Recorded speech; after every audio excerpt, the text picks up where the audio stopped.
નમસ્કાર.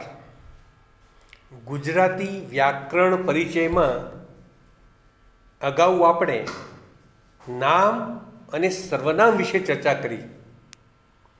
આજે તેમાં આગળ વધીએ અને વિશેષણ વિશે જાણીએ. નામના અર્થમાં વિશેષતા બતાવનાર પદને વિશેષણ કહેવામાં આવે છે. જે પદ પ્રાણી કે પદાર્થના ગુણ, આકાર, કદ કે સંખ્યાનું વર્ણન કરી તેના અર્થમાં વધારો કરે તે પદને આપણે વિશેષણ કહીએ છીએ. અને આ વિશેષણ જેના અર્થમાં વધારો કરે છે તેને વિશેષ્ય તરીકે ઓળખવામાં આવે છે. દાખલા તરીકે ઠીંગણો માણસ, તો માણસ એ નામ છે અને એના અર્થમાં વધારો કરે છે ઠીંગણો માણસ. તો ઠીંગણો વિશેષણ અને માણસ જે છે એ વિશેષ કહેવાશે. દેશભક્ત યુવાન, તો યુવાન વિશેષ અને એના અર્થમાં વધારો કરે છે દેશભક્ત યુવાન, તો દેશભક્ત એ વિશેષણ થયું. નામના અર્થમાં આ વધારો કરવાની રીતે જ્યારે વિચારીએ છીએ ત્યારે, કારણ કે અનેક રીતે એ વધારો થઈ શકે છે. વધારા કરવાની તો અનેક વાતો છે, અનેક રીતો છે.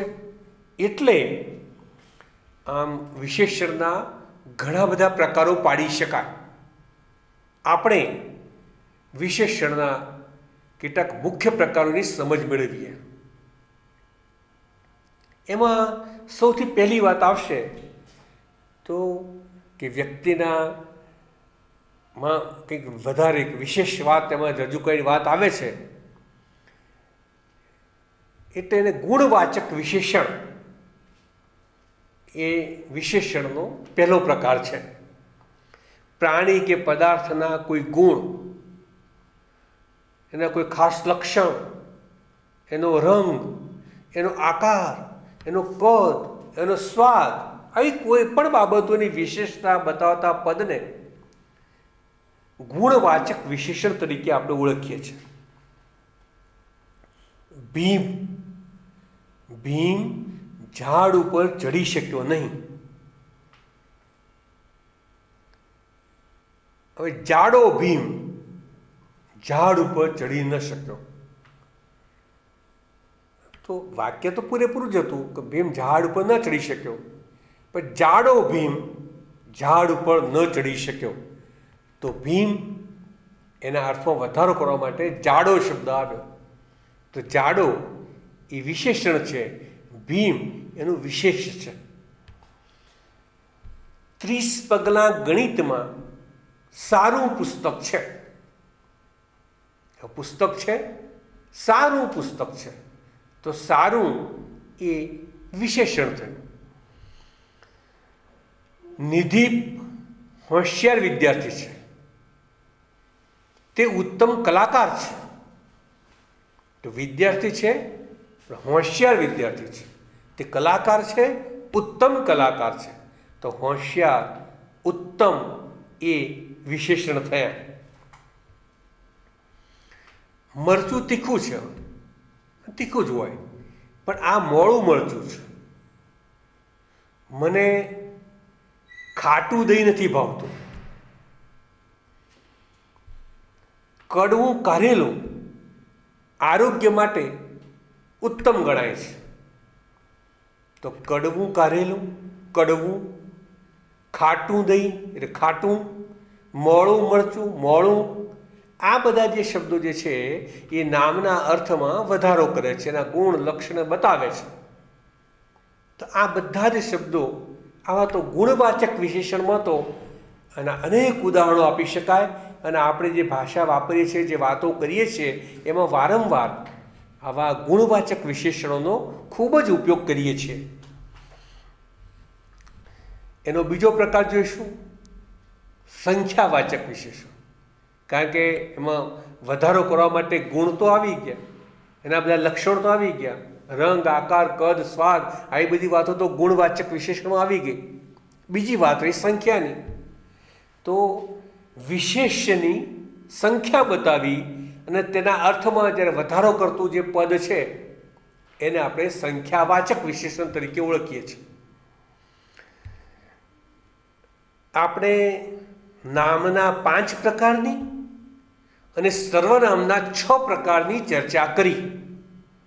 5 પ્રકાર ને 6 પ્રકાર. આ 5, 6 એ સંખ્યા આવી. ગાડીમાં એક દાદા અને 3 બાળકો જઈ રહ્યા છે.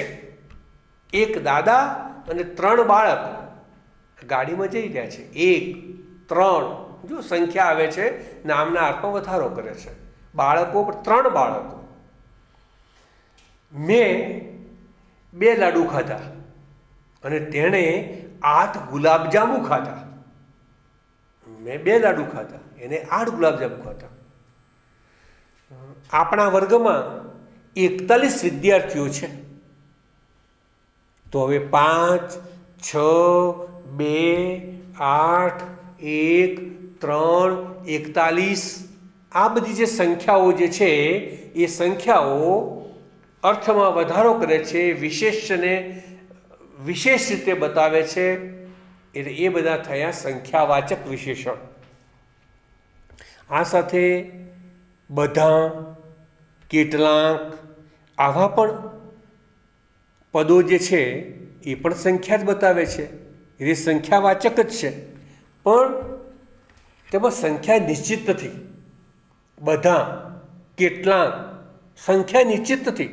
એ સંખ્યા નિશ્ચિત ન હોવાથી એને અનિશ્ચિત સંખ્યાવાચક વિશેષણ એવું પણ કહી શકાય. બધા મુસાફરો શાંતિથી બેઠા હતા. હવે બધા મુસાફરો શાંતિથી બેઠા હતા એ જો કોઈ સંદર્ભ હોય, આગળથી વાક્ય કે ચાલતું હોય તો કે ડબ્બામાં 30 મુસાફર હતા. બધા મુસાફર શાંતિથી બેઠા હતા. તો અહીંયા બધા એટલે 30 એ સંખ્યા મળે છે, પણ દરેક વખતે આ સંખ્યા ન પણ મળે. બધા પદ વાપરીએ ત્યારે સંખ્યા ન પણ મળે. કેટલાક, તો કેટલાકમાં કેટલા એ આપણે જાણતા નથી, એટલે તેને થોડુંક વધારે વર્ગીકૃત કરીને વધારે સ્પષ્ટતાને કહેવું હોય તો બધા અને કેટલાક એ અનિશ્ચિત સંખ્યાવાચક વિશેષણ એવું આપણે કહી શકીએ. એ પછી આ સંખ્યાના સંદર્ભમાં જો આગળ વિચારીએ તો પહેલું, 5મું, 15મું, આગળનું, પાછળનું, ઉપરનું, છેલ્લું એવા પદો જે છે જે ક્રમ દર્શાવે છે. તેથી તેમને ક્રમવાચક વિશેષણ એવો પ્રકાર આપણે પાડી શકીએ. તેમના છેલ્લા સંતાનનું નામ વેદાંત છે. છેલ્લા સંતાનનો, સંતાન પર છેલ્લા સંતાનનો એ છેલ્લા વિશેષણ થયો અને ક્રમ છે, છેલ્લા સંતાનનો છે, એટલે એ ક્રમવાચક વિશેષણનું ઉદાહરણ ગણાય. તમને 3જી વાર સૂચના આપું છું. 3જી વાર, 3જો એ પણ ક્રમ છે. તો આ થયા ક્રમવાચક વિશેષણના ઉદાહરણો. ઘણી વખતે પદાર્થના માપ, પ્રમાણ કે જથ્થાને દર્શાવવા માટે, એની વિશેષતા સ્પષ્ટ કરવા માટે કેટલાક પદો વપરાય છે. આખું, અડધું, થોડું, ઘણું, કેટલું, એટલું. તો આ બધા જે પદો જે છે એ પદો માપ, પ્રમાણ કે જથ્થાનો નિર્દેશ કરે છે. એટલે એમાં થોડું, ઘણું, વધારે, ઓછું, આખું, અડધું એ બધા પ્રમાણવાચક વિશેષણ તરીકે આપણે ઓળખીએ. આજે ઉર્વેશે ઘણું તોફાન કર્યું, મેં તેને થોડો ઠપકો આપ્યો. ઘણું તોફાન કર્યું, થોડો ઠપકો આપ્યો. ઘણું, થોડું આ થયા પ્રમાણવાચક વિશેષણના ઉદાહરણ. સ્પંદને આખો રોટલો ખાધો. અને ખેવના તો અડધો રોટલો પણ ના ખાઈ શકે. સ્પંદને આખો રોટલો ખાધો, આખો રોટલો ખાધો, પણ ખેવના અડધો રોટલો ના ખાઈ શકે. અડધો રોટલો, આખો અડધો પ્રમાણ સૂચવે છે, માપ સૂચવે છે, જથ્થો સૂચવે છે. એટલે આ થયા પ્રમાણવાચક વિશેષણો.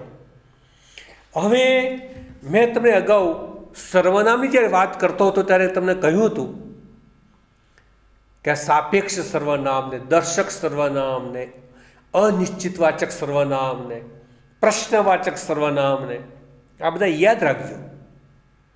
એ સર્વનામો છે, બરાબર છે.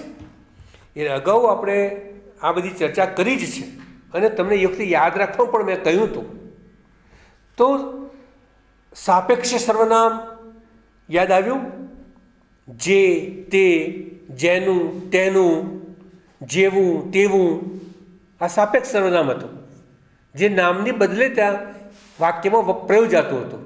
એવી જ રીતે અનિશ્ચિતવાચક સર્વનામમાં કોઈ, કોઈક, કાંઈ, કાંઈક, કશું આવા પદો હતા.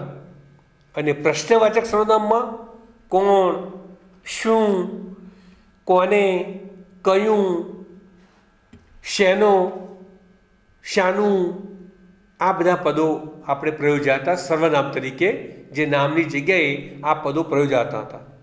અને દર્શક સર્વનામમાં આ, એ, પેલું, આ બધા પદો આપણે વાપર્યા હતા. હવે આ છે બધા સર્વનામો જ. આ દર્શક સર્વનામ, સાપેક્ષ સર્વનામ, અનિશ્ચિતવાચક સર્વનામ, પ્રશ્નવાચક સર્વનામ, આ છે બધા સર્વનામો જ. પણ એ વાક્યમાં પ્રયોજાતા ક્યારેક વિશેષણનું પણ કામ કરે. નામના તો વધારો કરે, એ વિશેષણનું પણ કામ કરે. એટલે એ વખતે આ સર્વનામો એને આપણે સાર્વનામિક વિશેષણ એ રીતે ઓળખીએ છીએ. એટલે એમ જો જોવા જઈએ તો વિશેષણના પ્રકારો વધતા જશે, પણ આ બધાને આપણે એક જ નામ આપી દીધું કે ભાઈ સાર્વનામિક વિશેષણો. આમ તો કેવું હોય તો કહી શકાય કે ભાઈ પ્રશ્નવાચક વિશેષણ, અનિશ્ચિતવાચક સર્વનામ વિશેષણ, સાપેક્ષ વિશેષણ, દર્શક વિશેષણ, એવું પણ કહી શકાય. પણ એ મૂળ તો એ બધા છે તો સર્વનામો જ. પણ અહીંયા વાક્યમાં ક્યારેક એ સર્વનામો વિશેષણ તરીકેનું પણ કામ કરે છે. એટલે આપણે એને સાર્વનામિક વિશેષણો એ રીતે પણ ઓળખીએ. આ પુસ્તક આસ્તિકનું છે, આ સર્વનામ છે. પણ અહીંયા આ પુસ્તક, પુસ્તકની સાથે આ એ વધારો કરે કે આ પુસ્તક, બીજું નહીં, આર્ય પુસ્તક જ આસ્તિકનું છે. આ પુસ્તક એટલે એ વિશેષતા, એટલે વિશેષણ પણ છે. એ સાર્વનામિક વિશેષણ બન્યું. પેલું ફૂલ મને ગમે છે. ફૂલ, પેલું ફૂલ, કયું? પેલું ફૂલ. પેલું એ તે વિશેષણ પણ છે અને સાથે સાથે એ પેલું એ પેલા ફૂલના અર્થમાં વિશેષતા પણ બતાવે છે. પેલું ફૂલ એટલા માટે એ સાર્વનામિક વિશેષણ ગણાશે. પેલું મકાન શૈલેષભાઈનું છે. કશું બોલો તો ખરા, તારે શું કહેવું છે? તો અહીંયા શું, કશું, પેલું, પેલો, આ બધા સર્વનામો છે. અને એ પાછા આવી રીતે જ્યારે પ્રયોજાય છે ત્યારે એ વિશેષણ પણ કહી શકાય. તો એ સાર્વનામિક વિશેષણો તરીકે આપણે એને ઓળખીશું. તો આ થાય વિશેષણો, કે વિશેષણો હંમેશા નામની અંદર એની નામની કોઈ વિશેષતા બતાવે છે ત્યારે તેમને આપણે વિશેષણ તરીકે ઓળખીએ છીએ. આ વિશેષણની વાત જ્યારે થઈ છે ત્યારે હવે આપણે આગળ નામ અને વિશેષણ એ બંનેને સાથે રાખીને જ્યારે વાક્યની જ્યારે વાત કરીશું ત્યારે એનો ઉલ્લેખ કરીશું. એ તમારે યાદ રાખવું પડશે. આજે આપણે અહીંયા અટકીએ. વિશેષણ વિશેની આટલી સમજ આપણા માટે અત્યારે પૂરતી છે. મને લાગે છે કે તમને વિશેષણની વ્યાખ્યા અને પ્રકારો વિશે પૂરી સમજ પડી ગઈ હશે. ફરી મળીશું. આભાર. નમસ્કાર.